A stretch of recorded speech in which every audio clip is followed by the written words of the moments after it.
folks, and welcome to this episode of Michael's Backyard Marina.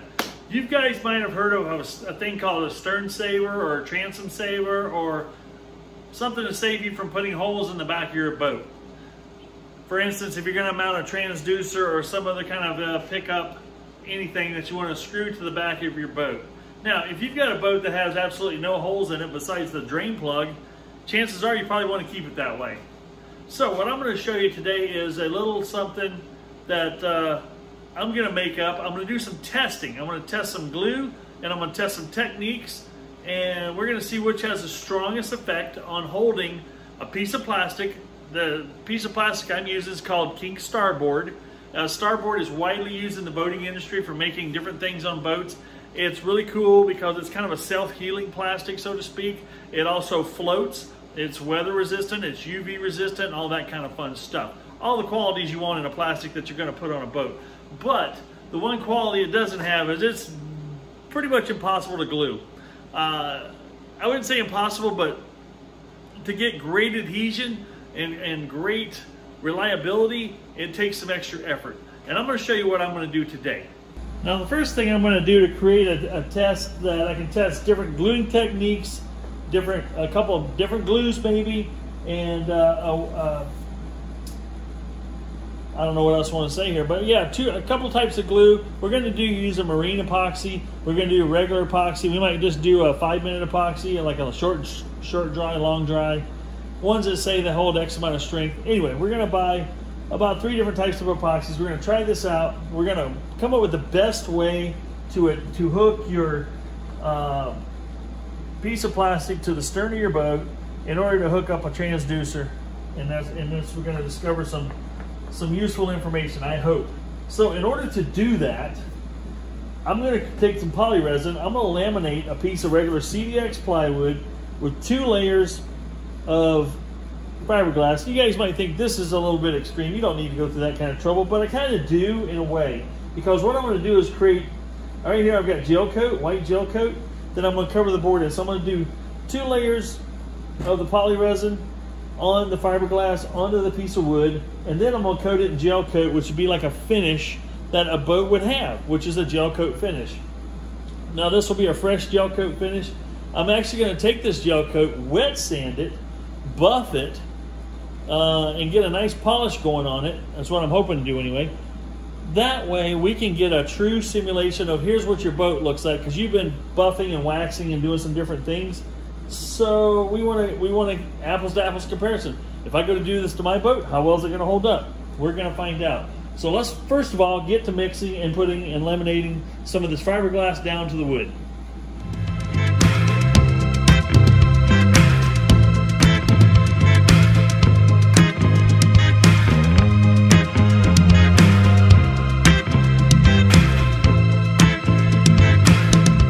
The next thing we'll do is we'll mix up some gel coat white. This contains wax, so this will dry to a nice hard glossy finish.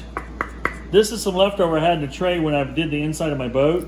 This stuff is like, it's like porcelain. It's hard, and with the right structure behind it, with the gel coat, the poly resin, and then this gel coat on top, it makes a very strong surface.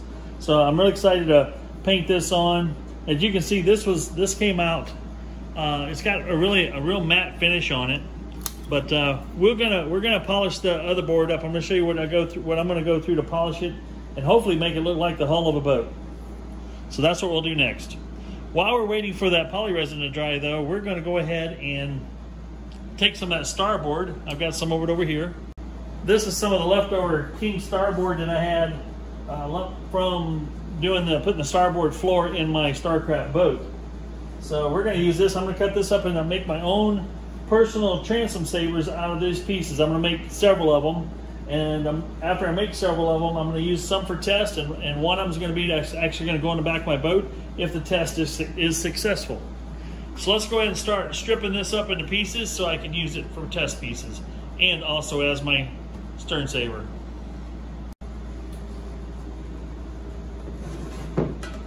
Now it's time to mix us up a batch of this here gel coat. Apply that to the board.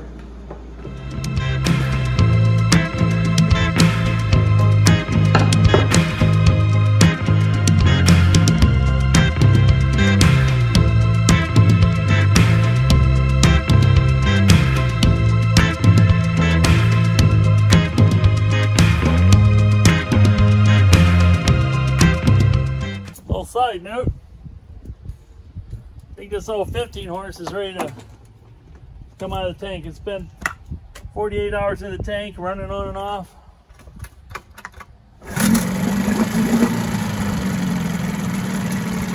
Don't get any better than that.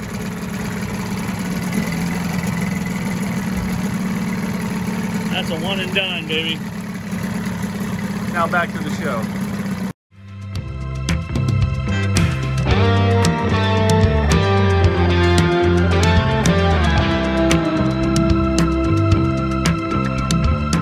Okay, in order for this Drilless Stern Saver test with the starboard is fair and accurate, I'm going to wet sand this piece of gel coated board that I've got 2 layers of fiberglass on and a layer of gel coat, a heavy layer of gel coat. I'm going to wet sand it with some 400 grit. I'm going to work myself all the way up to, let's say 600 to 1500 grit. We'll see which way we go there. And then I'm going to do a buffing process to buff it so it's basically simulates a fiberglass boat hull as closely as I can. So with that information, let's get some sanding done and see what it looks like after we're done.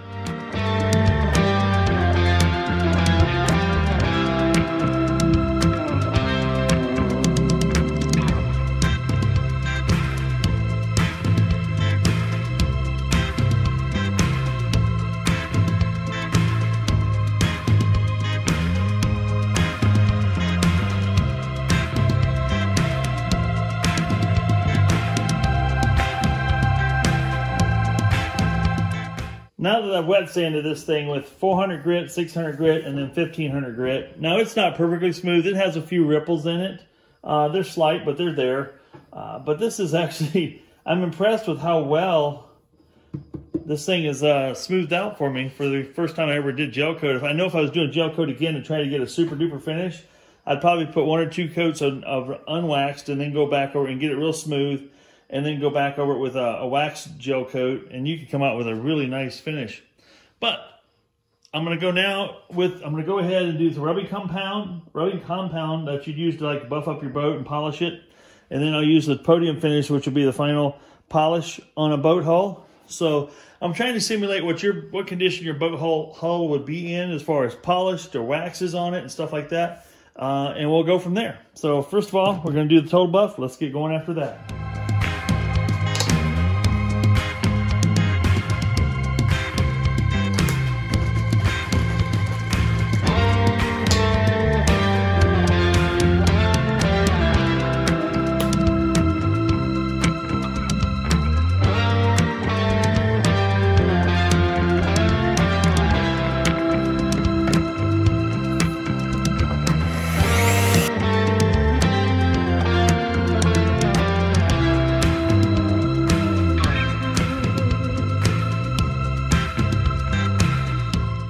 As you guys can see, this isn't perfectly smooth, but it's not too bad. You can see the ripples in it, but it's actually shined up pretty good for just going from 1500 grit to the buffing pad.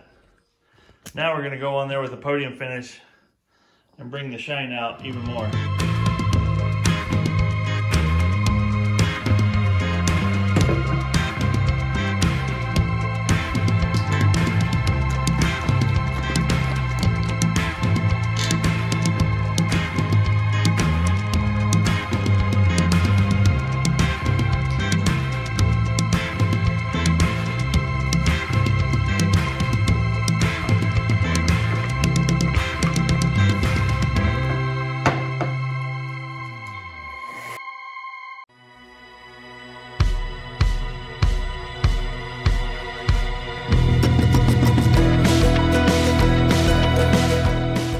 Now that we have the podium finish on there, you can see how glossy the gel coat turned out. And with the gloss also shows up all the imperfections. If you're wondering what this little spot is right there, that's where there's a raised spot in the fiberglass, and that's the fiberglass sticking through right there. But it's smooth and hard with polyresin as well. So now we're gonna put a wax on it. There again, you guys are asking, why are you putting wax on it? Well, I'm simulating the boat as closely as possible as I can. Now what I'm gonna wax it with is some of this quick and easy wax and dry spray wax. This is stuff I've used on my boat before. I actually like it. Is it as good as F11? I'm not here to judge or say, but we're gonna give this a good wipe down with this stuff. That way we'll have our waxy coating on. The next order of business, as you've seen, I've cut this plastic up into some squares. This is going to be a simulation of a piece of stern saver or a plastic or starboard that you may buy to try to put on the back of your transom in order to not have to drill holes in your transom and just drill holes in this. Now this is only 1/2 inch thick starboard, which is fine for this demonstration for what I'm going to use it. What I'm going to use it for. The thing I would probably use is 3/4 inch thick, but for the demonstration of this gluing purposes, this will work just fine. The chances are I'll be putting a piece of 3/4 inch homemade piece on my boat myself, using one of the techniques here one of the gluing techniques here that I'm going to discover and learn today, or learn as we go through this video. This has taken more than one day, obviously. So the first thing I'm doing is I'm drilling 4 holes into the back of this and in each corner. I'm using this little stop here to put them equally. I've got a stop set on my drill. This is a 3/4 inch hole. I'm going almost all the way through. Just not quite, because this area here is the area that you will fill it with epoxy. There's one more piece of work we'll have to do inside here, which is to create an undercut around the bottom edge here. The undercut gives it, when the glue goes in there and hardens up, it gives it something for the plastic, for it to hold onto the plastic with, because naturally this plastic doesn't like to be glued. So with that being said, let's finish drilling, and then I'll show you the next step of my undercut, and then we'll have all our job prep pieces done.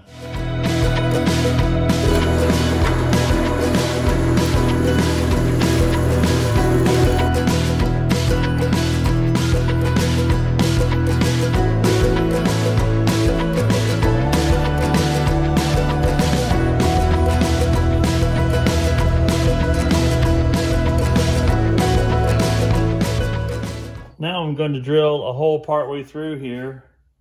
I'm going to go a little shallower, obviously. I think I need to go quite a bit shallower. Let's just drill a little bit and see what I want to end up with here.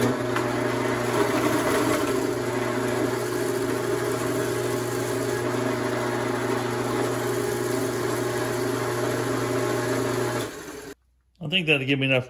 I'm going to get one of the little pry bars that I can get about right here, because quite frankly, if I can pry it off of that little pry bar, if I can't pry it off of that little pry bar, chances are the glue and the technique is solid. So we'll go with that for now.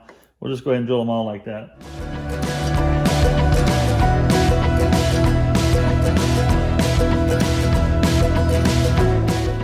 Now what I have is a little ball burr Dremel that I can do an undercut with. What I plan on doing with this is I'm going to run it in here and just run it around to create that undercut. Let's see what that looks like when I do it.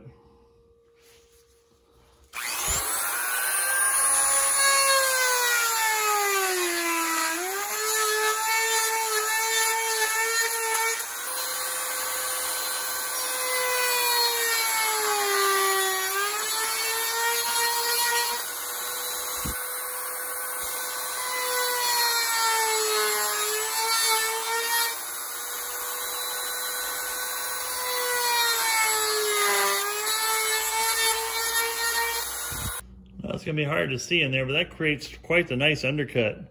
That's going to give that glue a lot of undercut to bite into. Now let's do it for the rest of the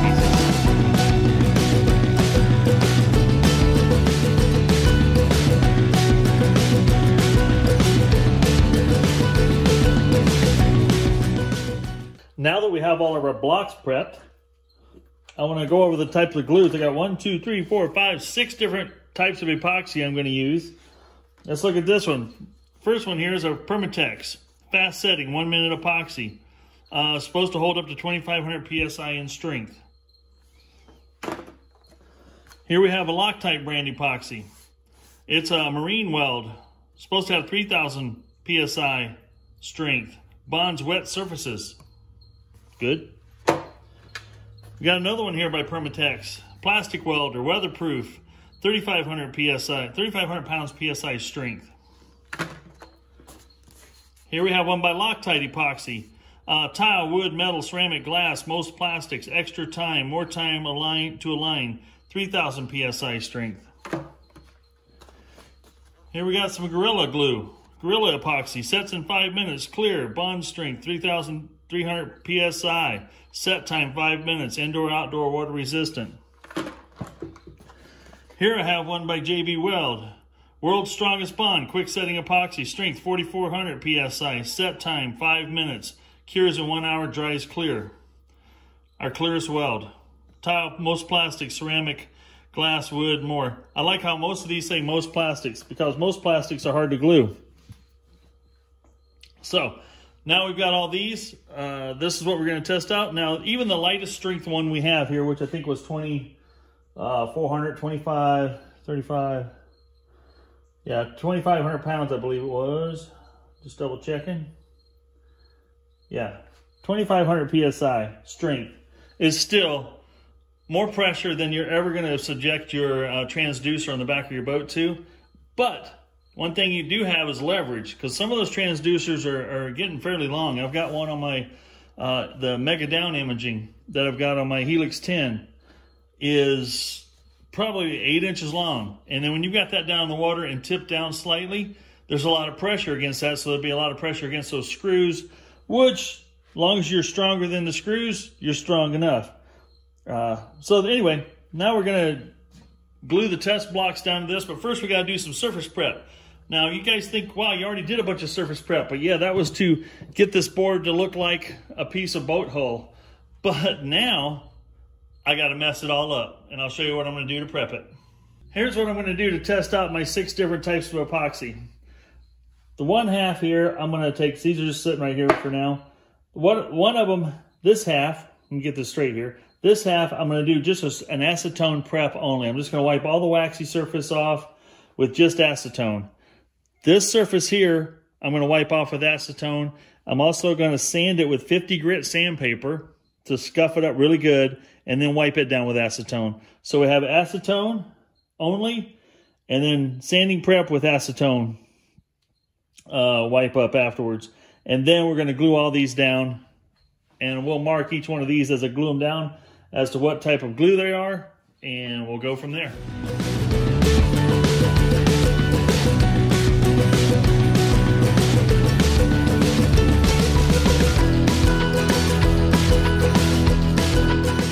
Well, as you can see, left side's been stripped of wax. It's hard to see that that's happened, but I have hit this pretty healthy with the 50 grit sandpaper. You can still see there's a little gloss there, but there's definitely a lot more matte finish, and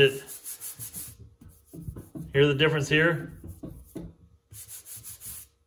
Definitely a lot coarser surface. So we got it ready for glue. Now we're going to glue our 6 pieces on.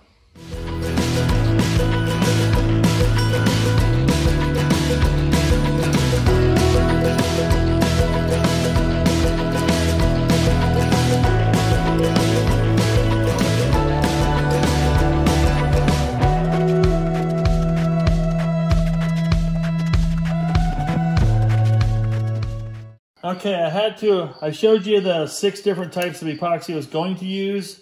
I had to eliminate the Permatex. Fast setting, it's too fast, and I'll demonstrate. I was trying to fill all 4 holes like I did on the rest of these and leave it piled up a little bit above the hole, so when you smash it down, it smashes out and locks things in place. But let me show you what happens with this particular stuff. So I mashed out what I thought would be enough to do. We're just going to finish off this tube because this is too fast for life, basically. I'm going to stir it up here. What you would think would be a normal amount of time to mix something up, which honestly I think 15 seconds would be enough to mix it up. And like right now I should call that good, but I was kind of playing around doing what I was doing. And then you start to put it into the hole. Watch this. Hopefully I can get this caught. So I'm just sitting here filling up the hole. I did this on the other one. I got 1 hole filled, but now that I know what's going on, I might be able to get more than 1.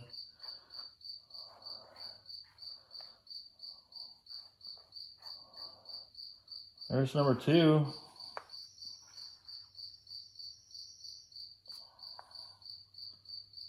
Look at there. Just like that. Now you guys saw that in real time. And I wasn't really taking my time, but look at that. It has solidified and gone off already. So I don't think you could actually use this in an application like this because there just ain't enough time. That's already solid. Look at that. I got 2 holes filled that time and started on the 3rd, but that's why I had to eliminate this one from the competition. There's no way I could get this mixed up, stirred up, and stuck down soon enough. And that's like hot. That's uncomfortably hot. So you can feel that. That's really heating up. Woo! There is no way you can keep your thumb on that. That is giving off some serious heat. Anyway, so the good news is that goes in the garbage. I've replaced it with JB Weld. Now I've got the clear JB Weld over here, but I replaced it with the 2-tube mix JB Weld steel and hardener, professional grade JB Weld. We're going to try that out. So, and if you need to use JB Weld, this is the cheapest way to buy it in these 5-ounce tubes. Because it was like $16 or $17 for these 2 5-ounce tubes in a package. Versus you can get these, I think they're 1 ounce. Or even if they're 1/2 ounce or 1 ounce. But either way, you get 1/5 of it for about $6. For, you can get 10 or 5 times more for only about 3 times the money. So this is your best value. And I've used JB Weld, not in this application in the past, but it works for other things that I've done. And the other thing I've got here is I bought me one of these little micro pry bars. This is a 12-inch pry bar. This is perfect for fitting underneath. I've got that little counter sink or counter board area underneath there. That's going to give me a great amount of contact. And this is going to give me a great amount of leverage for pressure. So I had to pick up the JB Weld today because I had to eliminate obviously the Permatex there. I do have another Permatex that was a longer working time, obviously. And that's a 3,500 PSI, and I've got that on here. So we got Permatex represented here. We got Gorilla represented. We got Loctite. We got JB Weld represented. 2 types of JB Weld. And 2 types of epoxy. We got marine epoxy. And we got the extra time epoxy here. And let me flip this around a little bit here so we get a straight on look at it. So there's the layout that I have. And it is, there again, what I did is this half of the board is, we stripped just the waxy finish off or any kind of polish off there with acetone. This side we stripped with acetone. We sanded it with 50 grit to really make it coarse. We went over that and give it a coarse surface finish to hook to, and then wiped it down really good and thoroughly with acetone again. So now that we've got all these on here, the rest of them besides this JB Weld I just put on, the rest of these have been on here for about 24 hours. We're going to give these 48 hours to bond. We may even give this JB Weld here the same 48 hours so that we know that it's cured. Most of this stuff cures in 28 or 24 hours or less to a full cure. Yeah, you got the working time, you got the fixture time, but you still got to wait for it to fully cure, and that's what I want to do so these things have a fair test. I'm going to see if I can put my fish scale on this handle, so when I'm pulling on the handle to break these loose, that I can actually get a pound reading on what it took to break loose, so I can get actually a definitive number that says which one held better in this application. But also we want to see how much transfer of material from the gel coat to the glue is there, or if the glue just separated from here and didn't leave anything behind. So we'll do a measure and we'll rank these on this one for all 6 different types, and we'll rank these for all different types, and we'll add the total score up, so to speak, to see who is the overall winner. So we'll let that cure. We'll be back in 48 hours, and then we'll do the test.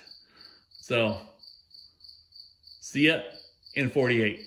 Okay, it's been more than 24, definitely more than 48 on some of these. They're all had plenty of time to cure. So what I'm going to do here, I've got this little pry bar I'm going to place under here. And this isn't really high tech, I tell you what, that's for sure.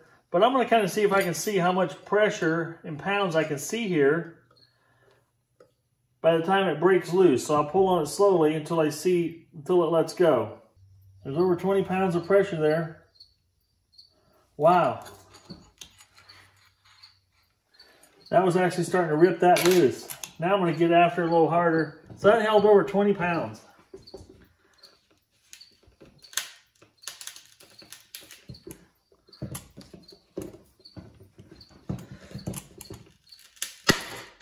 There she went.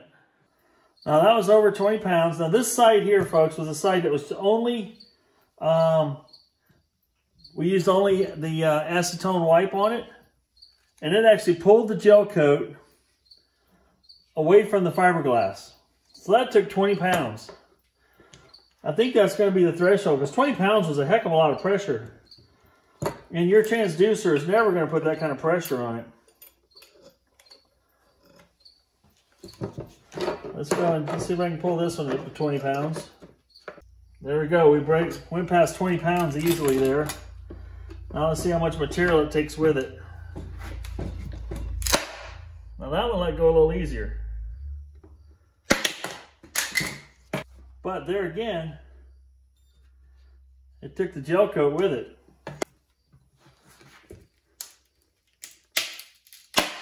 Now that one only went up to about, that was about 8 or 9 pounds is all. We'll just write on here 8 to 9.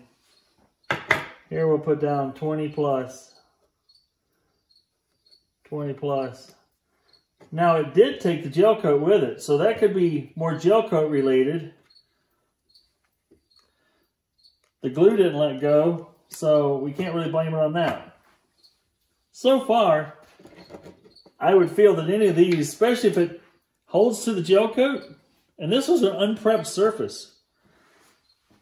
This was only cleaned with acetone, so let's keep going. Let's see what the Gorilla does.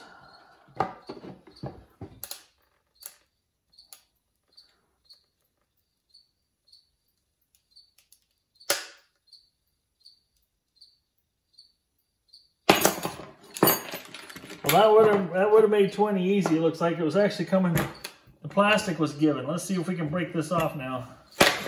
There she goes, same thing. I'm impressed. Let's do the same thing here now. We got the Loctite Marine Bond.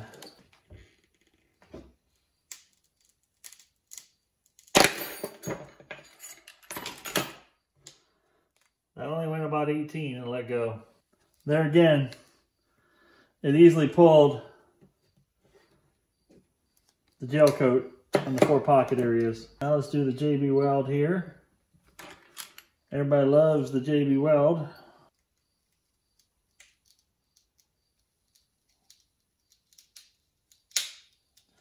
Took it up to 27 pounds there. Let's see what it takes to pop it loose.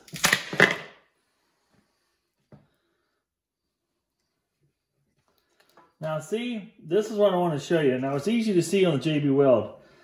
See how the JB Weld here, and it might be here too. Yeah, you can see it on all these so far. You can see how it's practically impossible to get anything to stick. I shouldn't say impossible. To get stuff to stick to the starboard. The engineering in the starboard being able to stick really well and able to pull gel coat like this is due to the fact there was an undercut underneath here. And with that undercut, it gives it something for this glue to get underneath and grab onto. It's just like it's clawing in there. It's reaching in and holding on to that lip. So that's why it's able to pull stuff. And here you can see that all the adhesive that was strictly on the plastic and the gel coat let go of the plastic.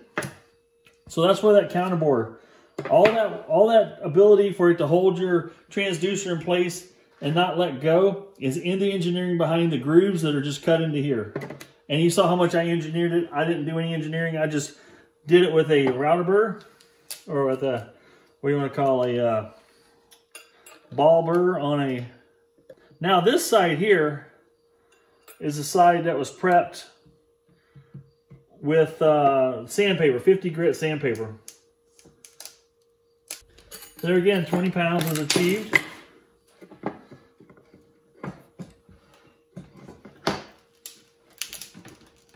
Oh, wow. That's definitely holding really well. Oh, are you kidding me? Look at that. It actually broke the starboard out there. Wow. And that's the same as this clear weld. Amazing. So that one's impressed me. Let's try this weatherproof Permatex. Let's see what it'll do here. Easily hits 20 pounds.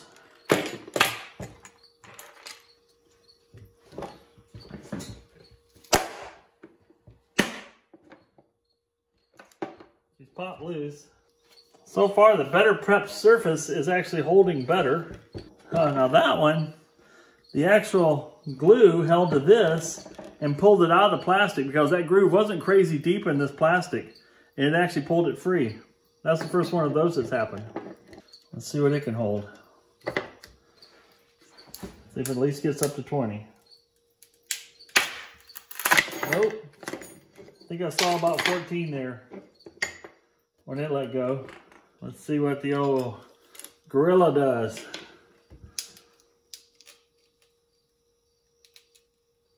Hits 20. Well, that popped right free. But that, there again, pulled away from the gel coat. As you can see, the gel coat still stuck to the here. The glue still didn't stick to the plastic here. Stuck very well to this though. This is the marine epoxy. About 14. Pull the gel coat. I'd say the gel coat was a failure point there, for sure. Now the JB weld here. The last JB weld on the prep surface. Wow, that was only about 12. But there again, it pulled the gel coat away.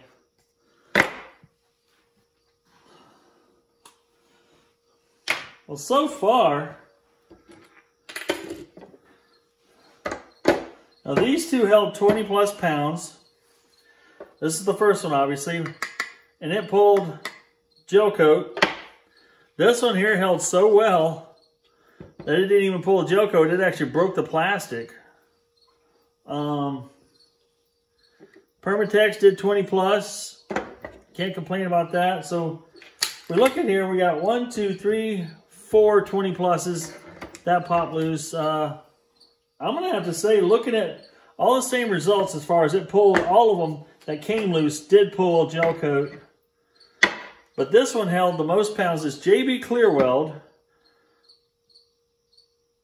I would have to say, is the clear winner.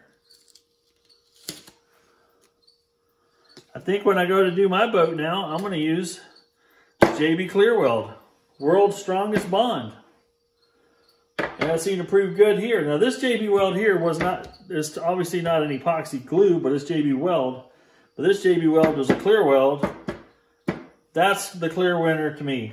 That held the most pounds, took the most material with it, and this one I couldn't even get to break free. I actually broke the plastic before I broke the bond.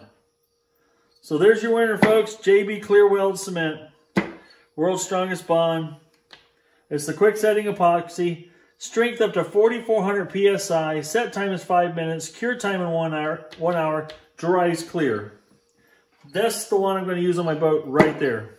Well, folks, in conclusion, that wasn't crazy scientific, but we do see the JB Clear Weld out of the glues that I used here perform the best. Not scientific in the least.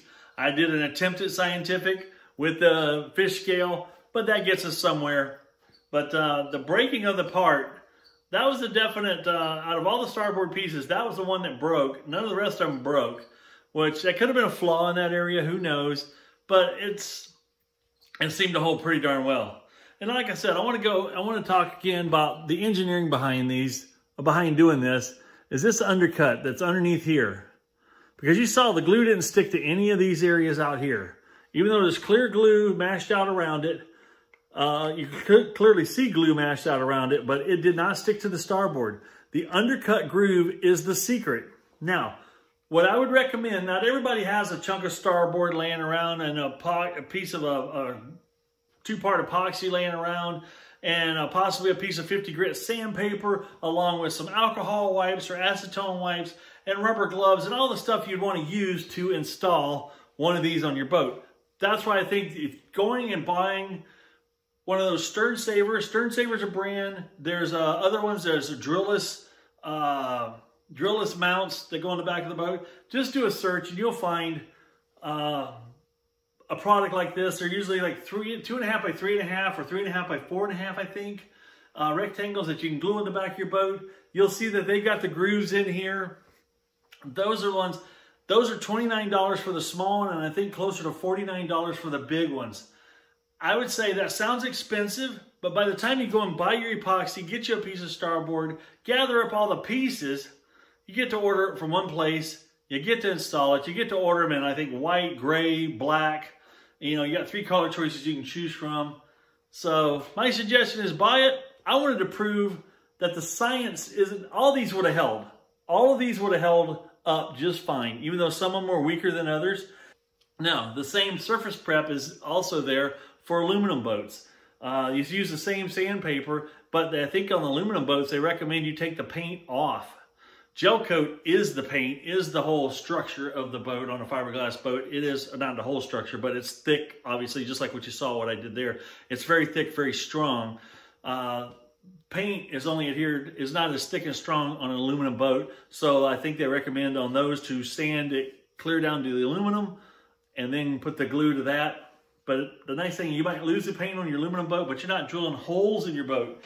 And that's the whole idea behind this banana boat here, is I wanted to figure out what I wanted to do because I don't want to drill, there's no holes in the back of this. Now, if this was like my Starcraft that I fish out of, that's had 2 or 3 different transducers on it, people have drilled different holes in it, and I've put a couple different mounts on it myself, a couple extra holes, whoop-de-doo.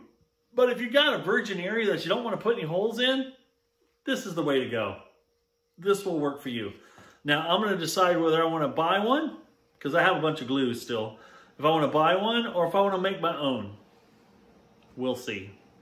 But in conclusion, JB Clear Weld was a clear winner here.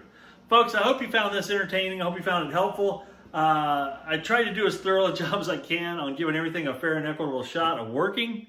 I think even the weakest one with the pry bar, I didn't engineer the amount of pull I was putting there, but even if it took 10 or 14 pounds a foot up on a lever like that, that's a lot of lift, a lot of pull against that.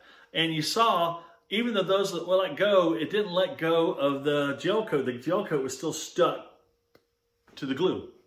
And that's if that lets go, that means your gel coat on your boat let go. And the chances of that happening are pretty slim because the gel coat was applied in a much better process typically than the way I applied this gel coat. All right, folks, that's enough of me talking. You guys get out there and do something fun, do something entertaining. I'm going to work on some more engines. I got a little 4-horse I'm working on now. I got a 15-horse I got to finish up. I got several motors out here I need to finish up. I need to finish wiring on my boat. I need to do some more work on Frankenstein. There's a whole bunch of stuff. Keep watching my videos, folks. I appreciate you checking out my channel. Guys, don't be afraid to hit that thumbs up. I don't care if you subscribe. Hit the thumbs up. The thumbs up helps me a lot. The subscribe, I appreciate all your subscribers out there too. Hit that notification bell. If you hit that notification bell, then you will be notified when I drop another video. I'm trying to drop 1 to 2 videos a week. It takes time to create these things and do them and keep them as entertaining as possible. And I want to keep coming at you with more content, more good material, more things you can use. I want you to be able to learn from me and myself. When I'm learning right along with you on some of this stuff. So, folks, get out there and have some fun. This is Michael, and I am what? What do you say? Couldn't hear you. I'm out.